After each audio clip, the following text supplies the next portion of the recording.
जोधपुर से लगभग 90 किलोमीटर दूरी पर स्थित रटासी नाम का एक ऐतिहासिक गांव है। जब जोधपुर में रहने वाले राजपूतों की बंटवारा हुआ तो उनमें से अलग हुए एक दल ने कापड़ा गांव में रहना शुरू कर दिया। लेकिन इस स्थान पर रहने वाले राजकुमारों ने गांव में साधना करने वाले साधु महात्माओं को परेशान करना शुरू कर दिया। उन राजकुमारों से क्रोधित होकर साधुओं ने उन्हें श्राप दे दिया कि उनके आने वाली पीढ़ी इस गाँव में कभी भी रह नहीं पाएगी। साधुओं के श्राप की बात जब राजकुमारों ने अपने घर में बताई तो सभी भयभीत हो गए और उस गाँव को छोड़कर चले गए। इस गांव को छोड़कर वह जिस गांव में रहने के लिए गए उस गांव का नाम रटासी था, जो कि एक ऐतिहासिक गांव था। इस गांव में एक कुआं है जिसके बारे में कहा जाता है कि भूत प्रेतों ने इस कुएं को बनवाने में गांव वालों की मदद की थी। ठाकुर जयसिंह के महल में स्थित इस कुएं को देखने के लिए लोग दूर दूर से आते हैं। इस कुएं के विषय में एक कहानी प्रचलित है कि एक बार जब ठाकुर जयसिंह घोड़े पर सवार होकर जोधपुर से रटासी गाँव जा रहे थे, तब रास्ते में ठाकुर साहब का घोड़ा उनके साथ चलने वाले सेवकों से पीछे छूट गया और इतने में रात हो गई। राजा का घोड़ा काफी थक चुका था और उसे बहुत प्यास भी लगी थी।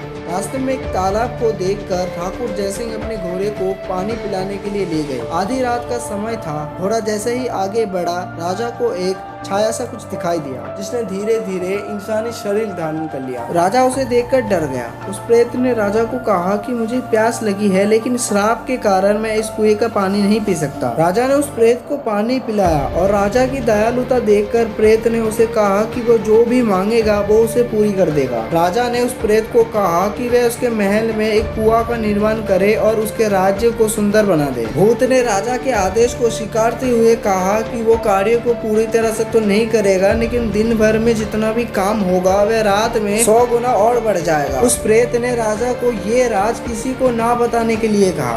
कुएं की इमारतें बनने लगी। रात में पत्थर ठोकने की रहस्यमय आवाजें आने लगी। दिन प्रतिदिन निर्माण का काम तेजी गति से बढ़ने लगा। लेकिन रानी के जिद करने पर राजा ने ये राज रानी को बता ही दिया कि आखिर निर्माण इतनी जल्दी कैसे पूरा होता जा रहा है। राजा ने जैसे ही ये राज रानी को बताया, सारा काम वैसे ही रुक गया। कुआं का काम भी रुक गया। इस घटना के बाद किसी ने भी उस कुएं को बनाने की कोशिश नहीं की। सो गाइस, आज की स्टोरी आप लोगों को कैसी लगी कमेंट में जरूर बताना। और गाइस, अगर वीडियो पसंद आए तो वीडियो पे लाइक एंड शेयर जरूर कर देना। और गाइस, अगर आप हमारे चैनल स्काईडूड पे नए हो तो चैनल को सब्सक्राइब करके बेल आइकन को जरूर प्रेस कर लेना, ताकि आपको हमारे आने वाली हर वीडियो के नोटिफिकेशन सबसे पहले मिल सके। सो गाइस, आज के लिए बस इतना ही। आगे के लिए जस्ट वॉचिंग स्काईडूड।